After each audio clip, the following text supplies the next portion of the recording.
Okay, good evening, everyone. It's January 18th at 6 p.m., 2023, and time to call the city council meeting to order. Ms. Rhodes, roll call, please. Yes, sir. Mr. Austin? Here. Mr. Hugo? Ms. McGinnis? Here. Ms. Nally? Here. Ms. Price? Mr. Prine? Here. Mr. Taylor? Here. So you have a quorum. Thank you, ma'am. Mr. Brian Reese, prayer and pledge, please. All right, invite you to join me.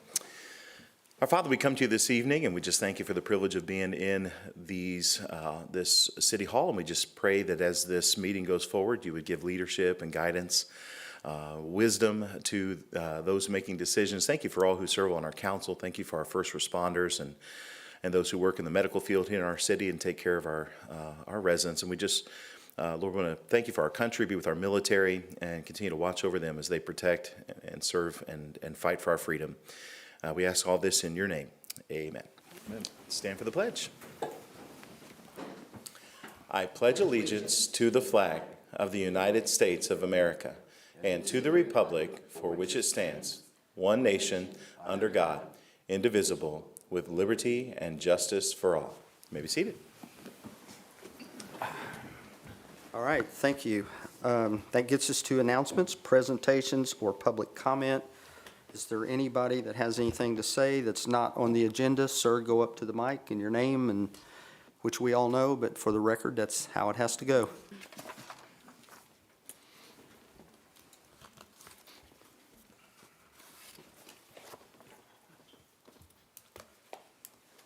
Bill Harmoning. I just wanted to bring you a little update on the trash situation. My neighbor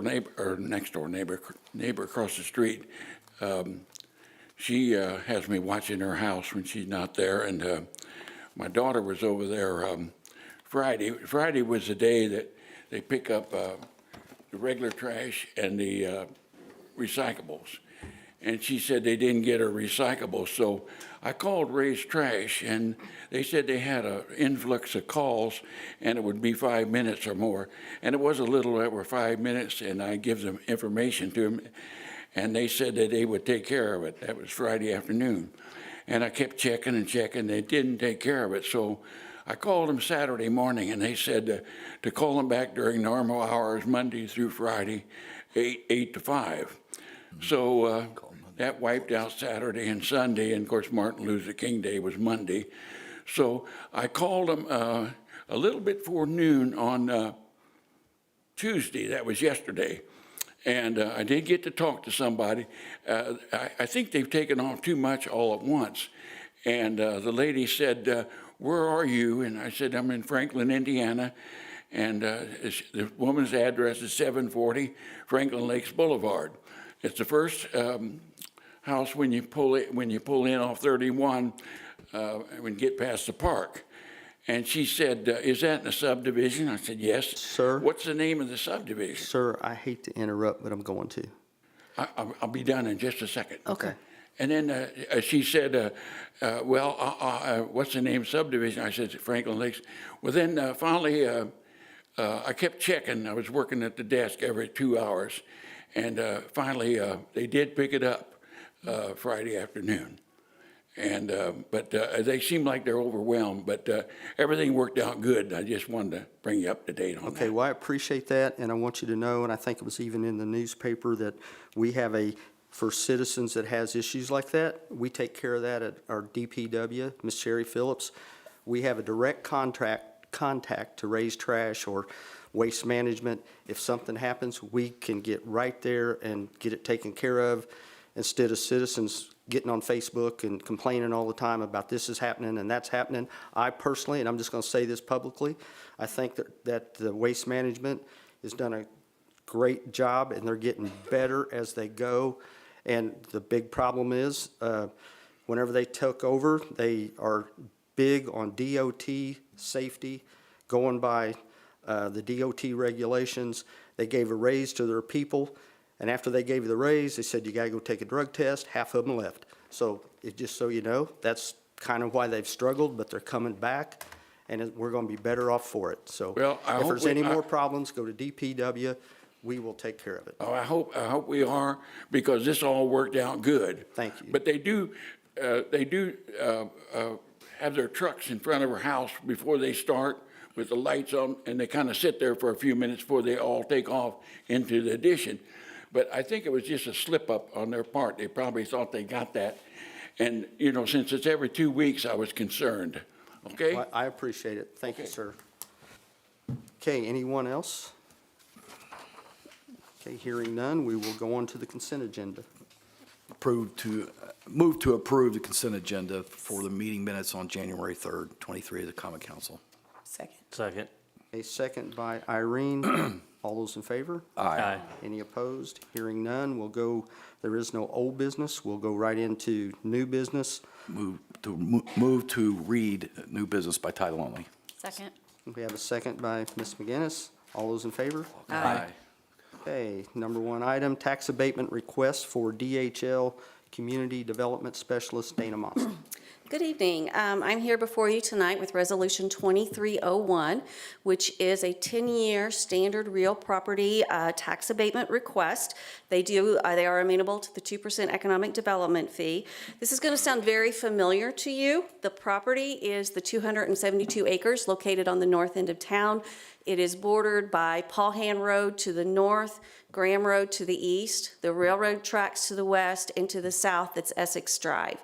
As I said, it should sound familiar to you because you actually heard almost this identical same project last year through Al Nair. Al Nair had every intention of going through, creating a pretty unique campus and doing some work, but unfortunately, inflation and economy and just the scalability of their company just was not going to allow them to continue with this project. They had a couple other projects they were working on as well. They came personally and spoke to the mayor, and I know he would want this said, that they said Franklin was great to work with. There was absolutely nothing on our end that had that happen or caused that to happen. So as fortunes often do, DHL came in. They were looking for some property. I'd actually been working with Matt Yang since last February, trying to find a great location. So they have come in. They are going through their due diligence now. They have this property requested. As I said, it's going to be the first building is going to be 1 million square foot, $68 million investment, so just a little bit higher than what Nair's was. They are, as you recall, last year, Nair had some agreements on some road infrastructure projects. DHL is working with the RDC on an EDA, Economic Development Agreement.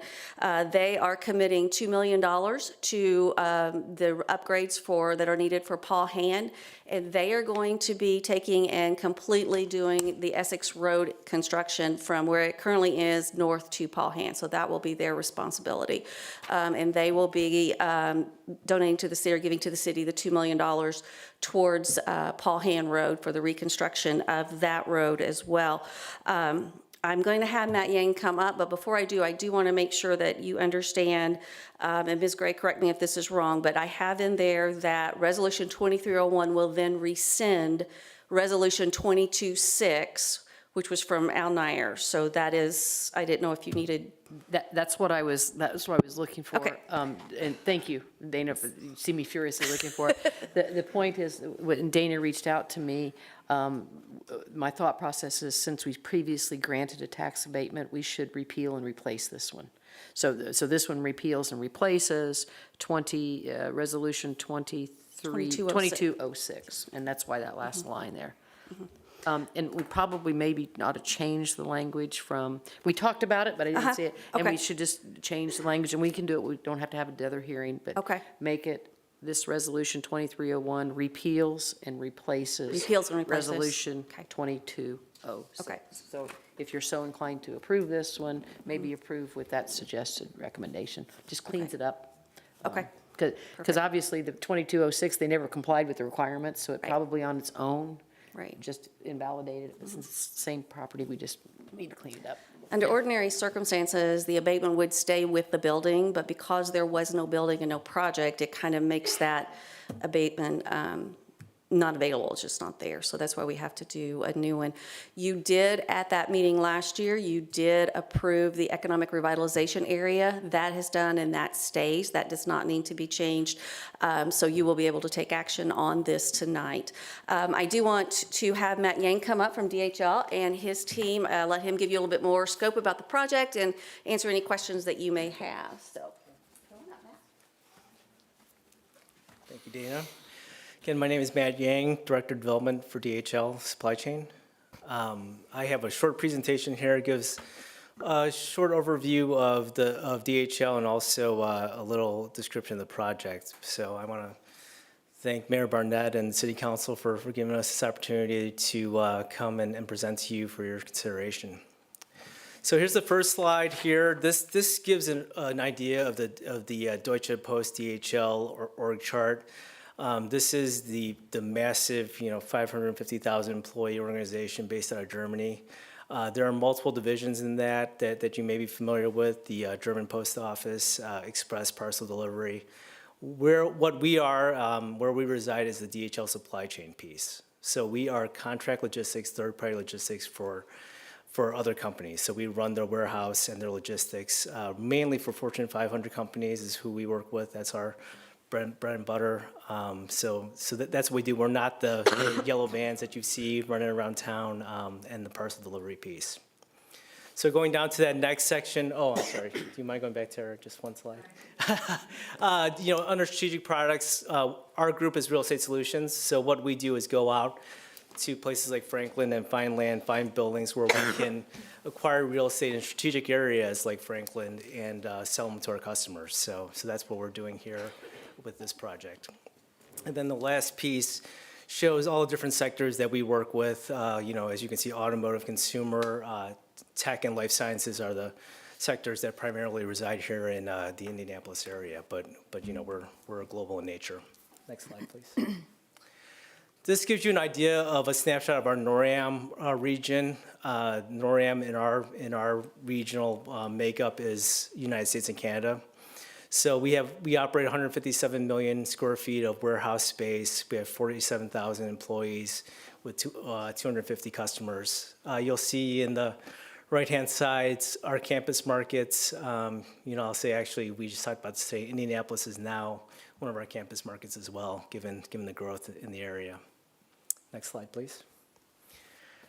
This shows all our operations in the state of Indiana.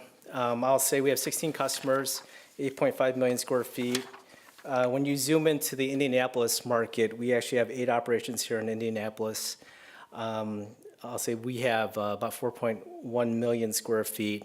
We're implementing this year 3 operations, so that'll add 2 million square feet to that number. 2 of the operations are nearby in Whiteland, and we also operate the Energizer facility here in Franklin already, so we're already in town. Next slide.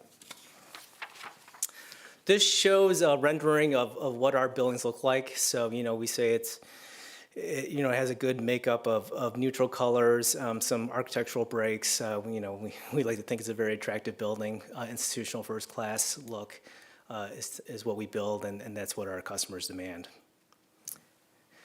This slide shows conceptually what we're planning to do on the site. As Dana mentioned, Building 1 will be the first building, about just over 1 million square feet. And then you could see from there, we'll go on and probably go north and then hit the west side after that. But in total, it's 3.8 million square feet that we're planning here. I'll say after Building 1, it'll just, the timing and the building sizes will depend on the market and what we see in our customer demand. Next slide, please. This gives an overview of the investment we're making here and a general timeline.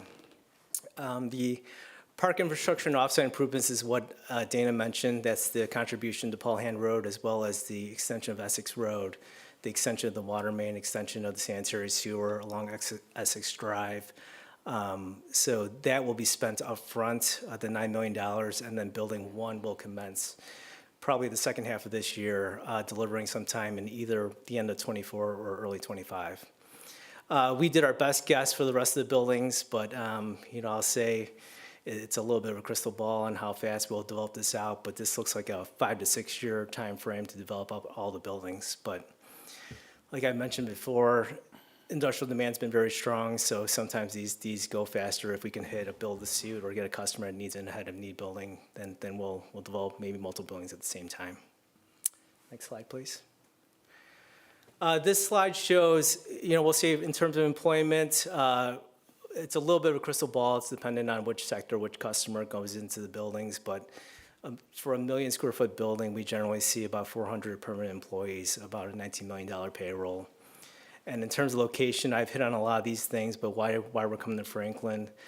The labor availability in this area is very strong relative to other areas in the Indianapolis market. The amenities, restaurants, shops in the area is a big driver for us. The access to I-65, given our business, and also the fact that we'll have 3 operations within, a few miles from this area is a huge plus for us. Next slide. This is a short slide about career development. I'll say, given the size of our company, the complexity, the different sectors we work with, there's opportunities for warehouse workers to grow in the logistics and supply chain space. We're seeing a huge growth in this industry, given the fact that there's a lot more e-commerce, online purchasing, which is increasing the demand for warehouse space and what we're doing in our industry. Next slide. This outlines the standard benefits package that's available to all workers at DHL. We think this is a first-class package in addition to, we pay a market wage, but they are also benefiting from a lot of these benefits that we offer to all our employees. Next slide. This is a short slide on ESG. We have a 2050 carbon neutral pledge, like a lot of the other big companies like FedEx and Amazon. So we will have a lot of ESG initiatives in this building to try to get to a carbon neutral warehouse. Next slide. There's a couple case studies here at the end. This first one is land that we purchased in the central Pennsylvania area. After purchasing the land, we were able to land a build-to-suit for a life sciences company, about 1 million square feet. So that gives you an idea of how we enter markets and pitch them to our customers, and how we're able to really take advantage of our real estate solutions platform. Next slide. This is probably an even better example of what our real estate solutions can do. We purchased a land site in Memphis that could fit 1.8 million square feet in 3 buildings. Right after purchasing it, we landed a build-to-suit with a consumer products company for 1 million square feet. While negotiating that transaction, we landed a second build-to-suit for 500,000 square feet, and then we decided just to build all 3 of them at once. And then the last building, which was 250,000 square feet, we leased half to Walgreens on a third-party lease, and then one of our customers took the remainder of the building. So we were able to absorb all that land all at once. And that's the end of the presentation. Any questions? Man, I got just one question. Sure. I've never asked you this with the times that we've met, and you're talking about energy-friendly building. Have you looked at solar energy? Have you talked about that? Or is anybody, I know I've had a lot of questions from people around the community for building these buildings. Are they using solar power? Yeah, I'll say as a part of our building standards, all our new buildings will be ready for solar arrays on the roof. So we'll beef up the steel on the roof to add solar. And then after that, it just becomes a discussion between us and our customers. But it's definitely in other markets, in other countries, it's very common. And it's coming to the U.S. fairly quickly. So I wouldn't be surprised if there are solar arrays on some of these roofs. But I won't say I'm for sure at this point. But they'll be ready for it. Thank you. Interesting. I do have a question. Sure. too. Where you were saying that there would be 400 employees, is that right at the start, or is that after all the other buildings are put together? Well, Carmen, do you want to cover that? Yeah, I think our best guess would be that would be after year 1. Okay. So obviously year-over-year growth would be anticipated, but I think that's kind of our initial guess at this point, just based on that square footage. Okay, so you'll have 400 right at the start? Yep. Between the drivers and the warehouse? Just in warehouse, I think drivers would kind of be TBD depending on kind of what customer ends up going in there. And obviously, you know, the sector would drive it a lot. It could be much higher if it's e-commerce or something like that. So I think that's kind of just a good middle ground guess. Okay, Yep. thank you. You're welcome. Any other questions? That was a good question. Mr. Taylor is your representative on the EDC, and he heard this presentation last week. So I don't know, Mr. Taylor, if you had any other comments? No, you I wanted to think make? you covered everything. The biggest thing between this one and Myers, this seems like they've got a lot of more connections with the Fortune 500 to be able to bring people in, where Nair was speculating on a lot. They didn't have the connections within the community or nationally or worldwide that DHL would be able to bring to the city. And then also just the extensions of the roads and things that they were covering that Nair was not covering, makes it kind of a no-brainer for the city.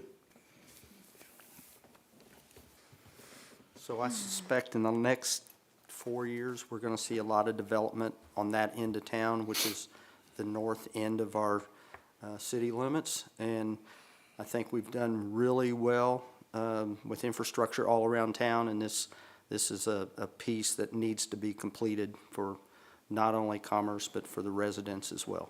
So, Well, there's a newer fire station up there as well we've built, so we'll support these buildings. if there isn't any questions, I know we talked about the 2%, Sean. Yeah. So I just told the mayor, congratulations to the council having the foresight to annex this property. I remember when those conversations were occurring, we weren't, why were we annexing? This is why. We didn't have a plan. Well, we had an idea, but we didn't have anybody coming in because people asked that. Why are you annexing it? Why are you annexing it? Why are you annexing it? This is why. Okay, I don't see any negatives unless I'm missing something and the council wants to point that out or make a motion. Before you say that, could you go just mention the wage? I think what I read was the above county wage. Generally, they are. I know that there was an article in the paper yesterday that was talking about they got some information from IEDC, but then wages was also not disclosed on some of the IEDC stuff, so I'm not sure where all of that information came from, to be honest. I can tell you that, as Matt said, DHL is operating an Energizer right now. I think starting out, zero experience, not knowing anything, they're starting them at around $18.50, working very quickly as they skill up and learn skills into the low 20s. And they anticipate that. The big thing is that honestly, the wages are going to be driven by the market.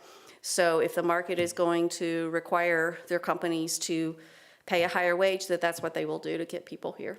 Well, I noticed your insurance package and your benefit Phenomenal. package was incredible. It is very good. They have the training and things like that to take advantage of. They want to partner.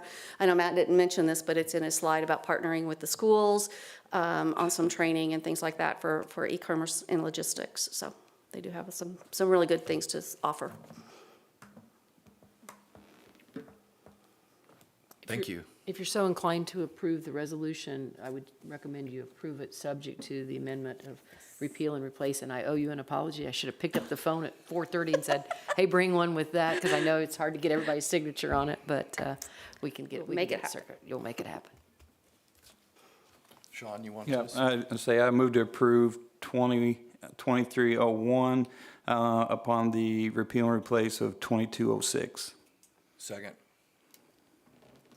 Okay, and I think in that resolution, it also has the 2%. And with the correct? 2% economic fee. Okay, so we have a motion and a second. All those in favor? Aye. Any opposed? Hearing none? Granted. Thank you. Thank you. Welcome to town. Thank you. Again. All right, we'll go on to other business, which is discussion only, informational only. And I started doing this a few years ago to talk about, so the council can stay informed and the public can stay informed. We put out on one page here that I have of what we did in '22, and then what we're proposing to get done in '23. And also, to go kind of along with that, if you notice, Mark Richards left a draft paving list there as well. And it's this piece, I seen you, it's this one, yeah.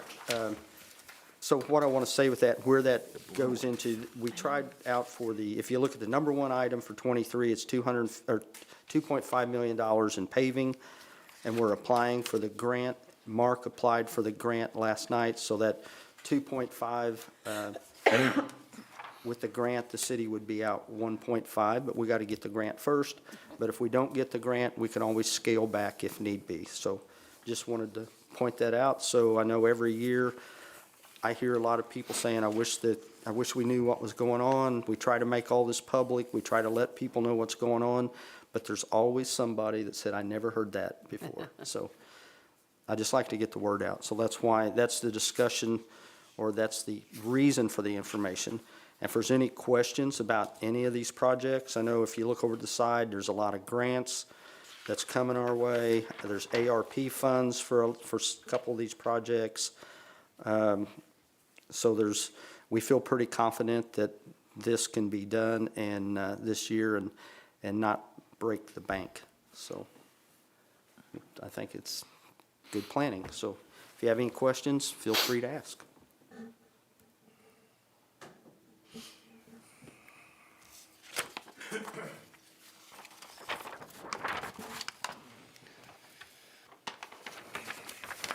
And that was on, there was a spreadsheet information on under other business. So if anybody in the public wants to pull that up, they can see it, what it is. So with that being said. Tara, Jane, were these attachments, or did we just give these tonight? No, they're attached to the. I didn't see them. Okay, because I didn't see, I just want to make sure that Councilman Hukin and Councilwoman Tennell have them. Okay, okay. Yeah, they're on the. Thank you. sheet on the agenda. Okay, so I guess if there's not many questions, we'll go on to. I do Yes. have one question. Yes, ma'am. On the Commerce and Simon roundabout, Yes. monument, 300,000. Yes. So do we know where we are in that process and We- what's going on with the funding on that? Tara, do you want to? Yeah, so, I met with Arlon today, Youth Council, and he is gonna have, the project scope, the agreement, and the breakdown of pricing and everything to me this week. He made a couple changes, he said they weren't a big deal though, so I'll. To our professional services agreement? The Sure. professional services agreement, yeah. So, I said I would run it by you and get, your approval on it, and then, the youth council will come here and present their idea, the plan, how much it's gonna cost, everything, after it all comes together, but we're really, really close. Okay, good. And I will say, this is the first night we haven't had a Mayor's Youth Council present.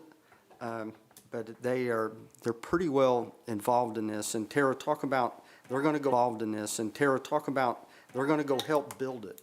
We met today, 8 members, so they've scaled it down to like a group that's just gonna work with Arlon on conceptual, like, plans, ideas, things like that, to make their original design come to life, like with sheets of metal that can withstand 90-mile-an-hour winds and all the rules.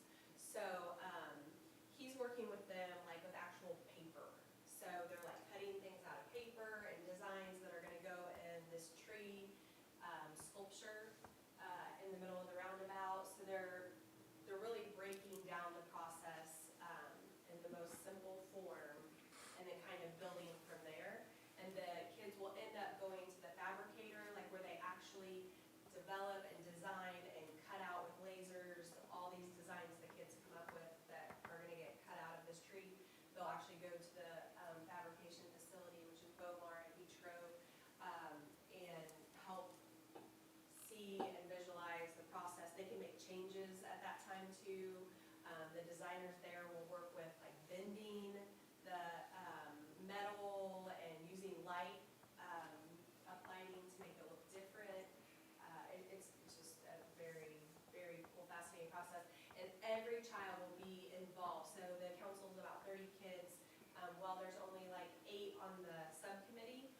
30 kids will be involved in the whole process. Like, they will all go to the facility and be able to tour the facility and see everything come to life.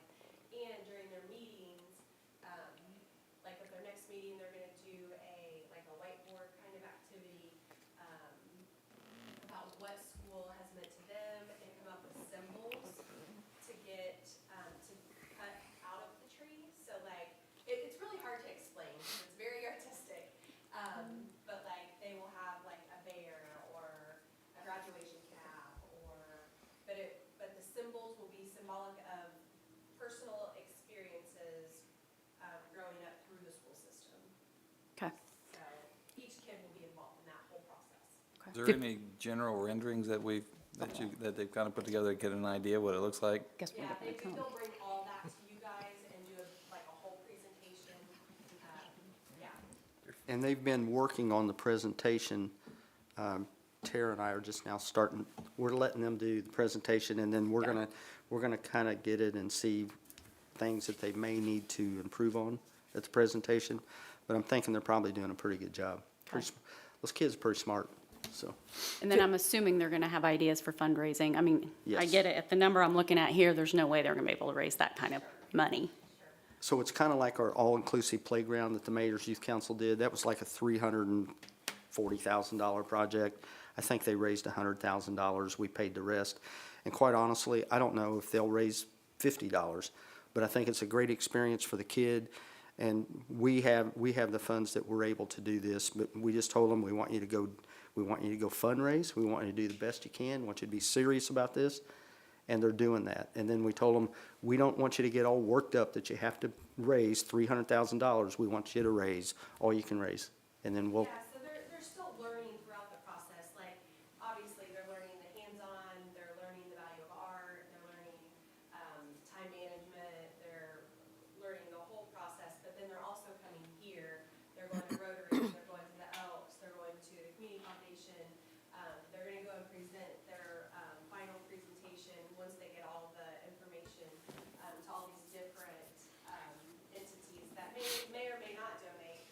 But they're still going through the process, they still understand this is how much money it costs. Whatever they raise, but they're still going through the hardships of creating the presentation, you know, going through the presentation, everybody having their slide, like, doing a group presentation. We all know how group works, are kind of difficult, so. they did go to the school board meeting, and gave a presentation. The school board wants to participate in trying to help a little bit with some of that too. Okay. Maybe 15 years from now, they can rent space in DHL and bring the fabrication from Beech Grove down here. We'll come full circle and we'll pay for it, so. There you go. All right. Good question, Ann. Thank you. Anybody else? Okay, we'll move on to council member comments. Josh? No comments tonight. Okay, Ann, any comments? No, thank you. Ken? I have none, Mayor. Thank you. Sean? Nothing tonight, sir. Irene? No comment. Jane? Tara, any? Okay.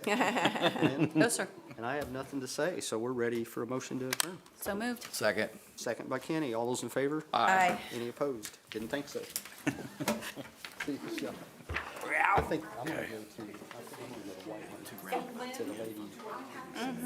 No, because, yeah, because it's not, and that's my fault. I talked to Dana about it. Yeah, and so it needs, Yeah, I was just well, curious but because it Mark wasn't, I Richards thought had about said it, something to be read it, about that got prepared, and then monument. got busy this afternoon. And I said, We're trying to come. And I go, oh, I know. Well, there's some guys. but here, It's their. And I mean, my we kid's have on the, no photos. don't get me wrong, Yeah. but at the same time, it's all good. Yeah, you know what I mean? really And I owe you, I read it, and I thought about it, and I got so busy today. Need my phone number? Feeling replaced. No, I got all that on. Once I get it filled out. bring it No, to the it's next just repealing, and it was right, and had it not been on that same page. Yeah. Turn in. Here. So, I was just curious where we were. Yeah, you're welcome. I know, right, right. And I think that's the project. That's what I was just asking. I said, Read it along, sit there in the meeting. Okay. Okay, so it's not an extra that they're coming asking for. yes. No, it's already built. It's, All right, Jane, I'll well, tell you you. have a good week. I'm sorry we don't want to. We'll see you. Man, I know, tired of hearing and I get- about and I'm all fucking for it. trash. I really am, because I think it is going good. At the same time, I'm looking at that going, Well, for a monument. think about what I probably shouldn't have said that publicly, but I wanted to get that out there. it costs to do that. The guy ran right through it. You have something built in there. So I don't know if it's exactly the same, but it was already contemplated. We were gonna have something in our roundabout. Right. Monumentation of something. Well, and for the school, it makes total sense, right? I mean, it's Right just a there. win-win. Right there.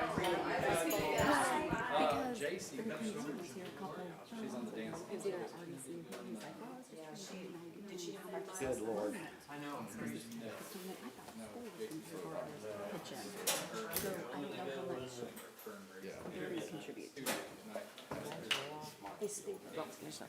Hey, Steve. Called me. We